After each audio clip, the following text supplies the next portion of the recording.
여러분 안녕하십니까. 12월 28일 새벽이 됐습니다. 전우책입니다. 27일 오후에 이 영상을 지금 찍고 있습니다. 어제, 그러니까 오늘 이 날짜 기준으로 어제 이준석이 탈당을 했죠. 그런데 탈당 연설에서 아주 한동훈을 공격하기 바쁘더군요. 자, 배우 이승균 씨 참 괜찮다고 생각했던 배우입니다. 저하고는 개인적인 인연이 아주 조금 있었습니다. 그런데 어제 심정지 상태로 병원에 이송이 됐습니다. 신문은 종로구 와룡공원 근처, 아마 성북동 가까이 있는 공원이죠. 이 와룡공원 근처 자동차 안에서 숨진 채 발견됐다고 보도했습니다. 그는 마약 투약 혐의를 받고 있었습니다. 남의 역할을 하는 직업이 바로 배우라는 직업이죠. 그 역할을 잘하면 상을 받고 유명해지고 인기도 얻고 그리고 돈도 많이 벌입니다. 그런데 그런 배우라는 전문 직업을 가졌으면서도 정치인들처럼 뻔뻔하지 못했습니다. 이승균 씨는 뻔뻔하지 못했습니다. 그러니 한창 일할 나이에 세상을 버렸습니다. 거의 명복을 빕니다. 자, 이준석 문제로 다시 돌아가죠. 재기발랄하다고 생각했던 청년 정치인 이준석이 어제 예고한 대로 국민의힘을 탈당했습니다. 그리고 신당 창당을 선언했습니다. 정치를 한 지 12년째 되는데 아마 당정만 하더라도 이제 꽤 될 것 같습니다. 이준석은 어제 오후 3시 노원구 상계동 한 갈비집에서, 숯불 갈비집이라고 하더군요.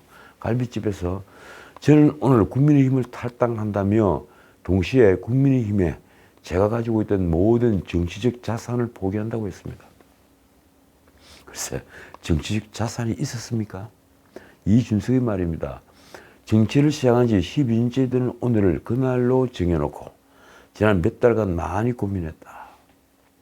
이준석은 탈당 선언문 초반에 대선 당시 윤석열 후보와의 갈등과 관련한 언급도 했습니다.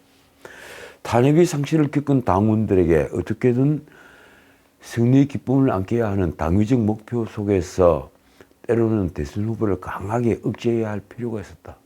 제가 이 부분을 읽다가 정말 거품을 물었습니다. 어떻게 이럴 수가 있습니까?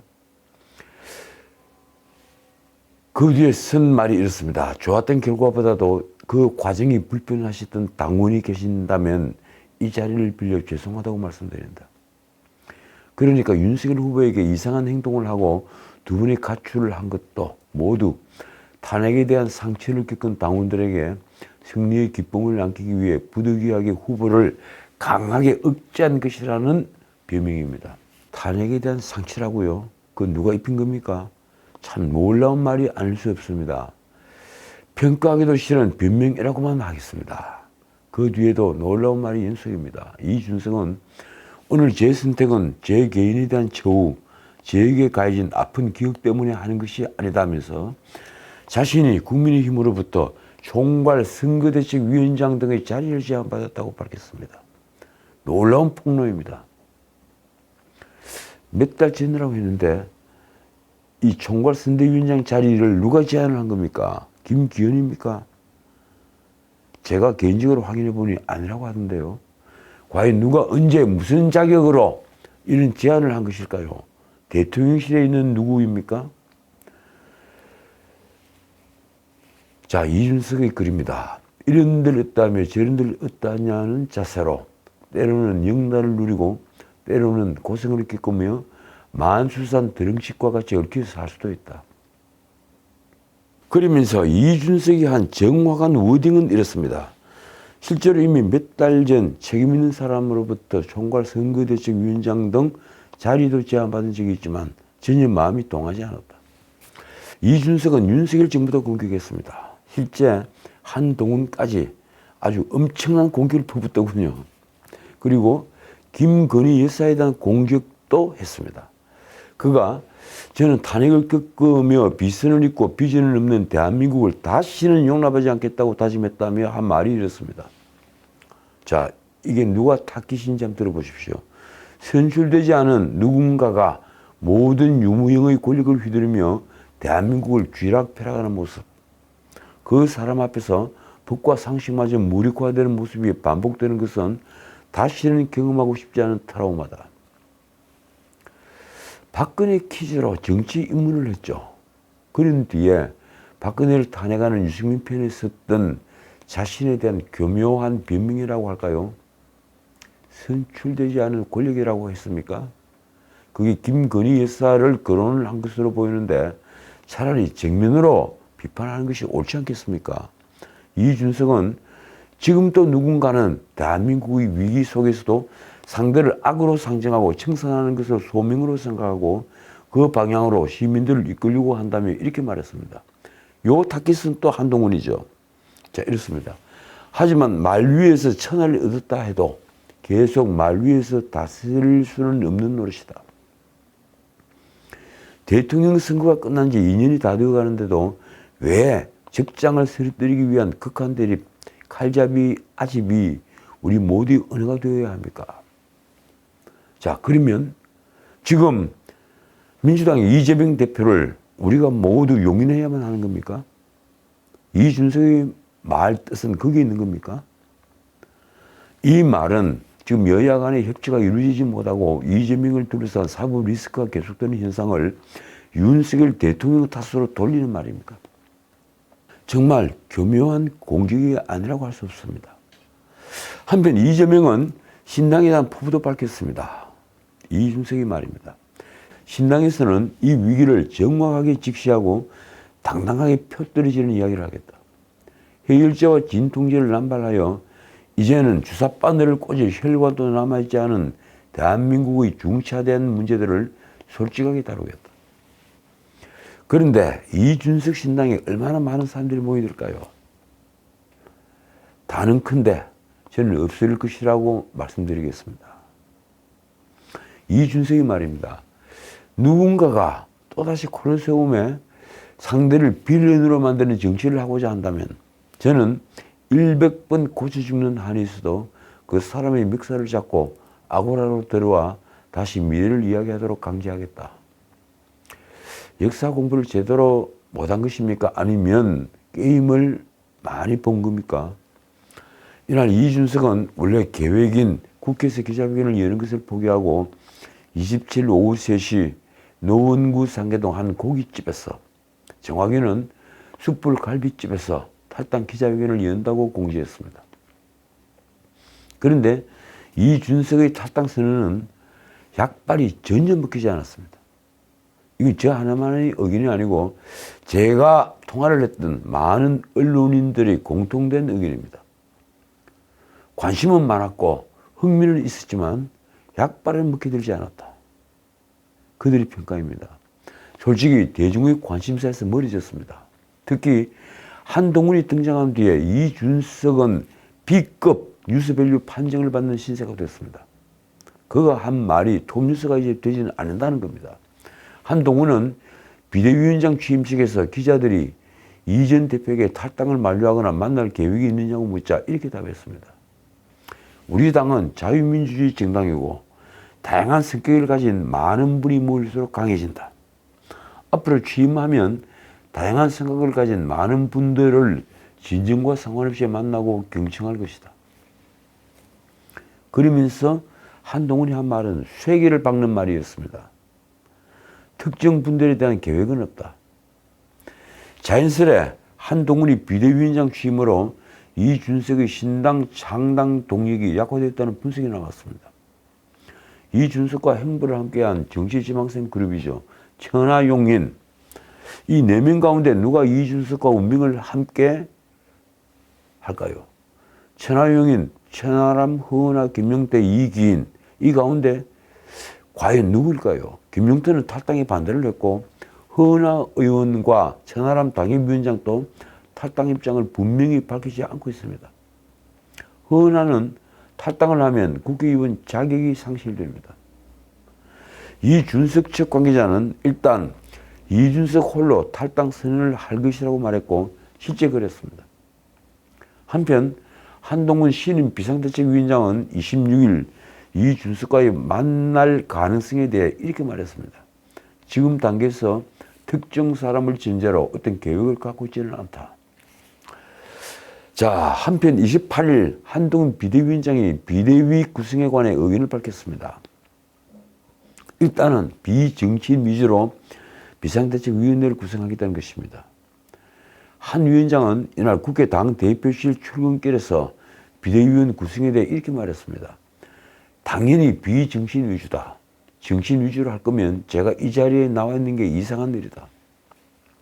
한 위원장은 비대위원 인선은 열심히 하고 있다며 권유받은 분들 나름대로의 사정 때문에 제가 진정성 있게 설득드리고 시간과 노력이 필요하다.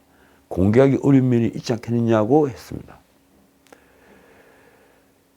그러면서 비대위원의 조건을 이렇게 설명했습니다. 저는 우리 사회에 자기가 땀 흘려 돈 벌고 가족을 보호하고 동료 시민으로서 선의를 가진 분들을 모셔야 한다고 생각한다. 어떻든 용산 대통령실에서 개입만 하지 않는다면 저는 박수를 쳐드리겠습니다. 한편 한동훈은 세대 포유론이나 세대 교체론에 대해서도 입을 열었습니다. 저는 생물학적 나이를 기준으로 한 세대 포유론이나 세대 교체론이란 말은 그렇게 신뢰하지 않는다. 그 뒤에 바둑기사 그리고 복싱 선수를 예로 들었습니다. 이창호 사범이 10대 세계를 제패했고 조지 포먼은 제 나이대로 헤비급 챔피언을 했고 히치콕은 60세에 영화 사이코를 만들었다. 열정과 동료 시민에게 봉사하겠다는 선의엔 나이 제한이 없다. 이 세대 포유론, 세대 교체론이 왜 나왔을까요? 앞서 이준석은 지난 대선 때죠. 세대 포유론을 주장했습니다. 40대를 20, 30대와 50, 60대가 포유를 해버린다. 이게 세대 포유론이죠.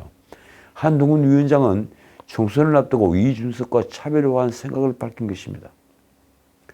자, 한동훈 비대위원장이 4월 총선에 지역구든 비례대표든 출마하지 않겠다고 불출마 선언을 하자 언론은 구속된 송영길이 전국을 돌며 북콘서트를 할 때 한 장관은 불체포 특권을 노려 출마를 할 것이라고 한 말이 지금 재조명을 받고 있습니다. 한동훈 위원장이 26일 열린 취임식에서 한 말은 이렇습니다. 오늘 정치를 시작하면서부터 선민후사를 실천하겠다. 그 민을 앞세우고 내 개인을 뒤로 돌리는 선민후사를 실천하겠다. 지역구에 출마하지 않겠다. 비례대표로도 출마하지 않겠다. 그러면서 한동훈은 아울러 이재명 대표의 민주당과는 달라야 한다고 했습니다. 국회의원 불체포 특권을 포기하기로 약속하시는 분들만 공천할 것이다. 나중에 약속을 어기면 출당 등 강력히 조치하겠다. 자, 그러자 언론은 송영길이 관련 발언에 다시 주목했습니다. 송영길이 한동훈을 콕 집어서 불체포 특권을 노린다고 주장을 했기 때문입니다. 송영길은 지난 3일 부산일보 강당에서 열린 송영길이 선전포고 북콘서트에서 이렇게 말했습니다. 내년 총선에서 심판을 받고 나면 윤석열 대통령과 한동훈 법무부 장관은 피의자로 전락하게 될 것이다. 그러면서 한 말이 이렇습니다. 한 장관은 불체포 특권을 얻기 위해 국회의원이 되려고 발버둥 치는 것으로 보인다. 한편 송영길은 이재명이 불체포 특권 포기를 선언했을 때 야당 얘기를 포기하는 것이라며 강하게 반대한 바 있습니다. 지난 6월 한 라디오에서 한 말이 이렇습니다. 불체포 특권이 없으면 입법부가 어떻게 이런 검찰 독재 정권과 싸울 수 있겠는가? 검사와 맞서 불체포 특권을 포기하자는 사람은 투항주의자다. 야당 얘기를 포기하는 것이다. 자, 한편 한동훈 위원장은 출마를 해야 할 분은 오히려 출마해야 된다며 불출마 자체가 미덕인 건 아니다라고 말했습니다. 자신이 불출마와 당내 지도부 중진들이 불출마 선언은 전혀 별개라는 것입니다. 그가 한 말이 이렇습니다. 국회의원이 돼서 입법 활동을 통해 시민에게 봉사하겠다는 생각은 했었다. 사실이다. 그렇지만 이런 어려운 상황에서 제 개인 바람보다 우리 전체의 승리를 위해 도움되는 길을 찾은 것이다. 그게 바로 불출마 선언이라는 겁니다. 자, 오늘은 여기까지입니다. 한 위원장은 민주당의 검사당 공격에 대해서 그동안 저는 일방적으로 민주당에게 질문만 받아왔다며 오늘은 제가 하나 물어보겠다 이렇게 말했습니다. 자, 이렇습니다. 민주당은 검사를 그렇게 싫어하면서 왜 검사도 아니고 검사를 사칭한 분을 절대 존엄으로 모시는 건지 물어보고 싶다. 절대 존엄. 많이 듣는 얘기죠. 북한 김정은 같은 경우가 바로 절대 존엄입니다. 민주당이 사실상 이재명 사당화가 되어 있는 현실을 꼬집은 것입니다. 김건희 특검법에 대해서도 한 비대위원장은 입을 열었습니다. 김건희 특검법은 총선용 악법이다. 과연 민주당이나 다른 당들이 통과시킬지 보자. 아직 통과도 안 됐으니 거부권을 얘기할 단계는 아니다. 어쨌든 역사의 수레바퀴는 굴러갑니다. 저는 요즘 역사는 최종적으로 선한 코스로 굴러간다고 믿게 됐습니다. 부디 우리 대한민국에게 좋은 결과가 되길 빌 뿐입니다. 지금까지 전책이었습니다.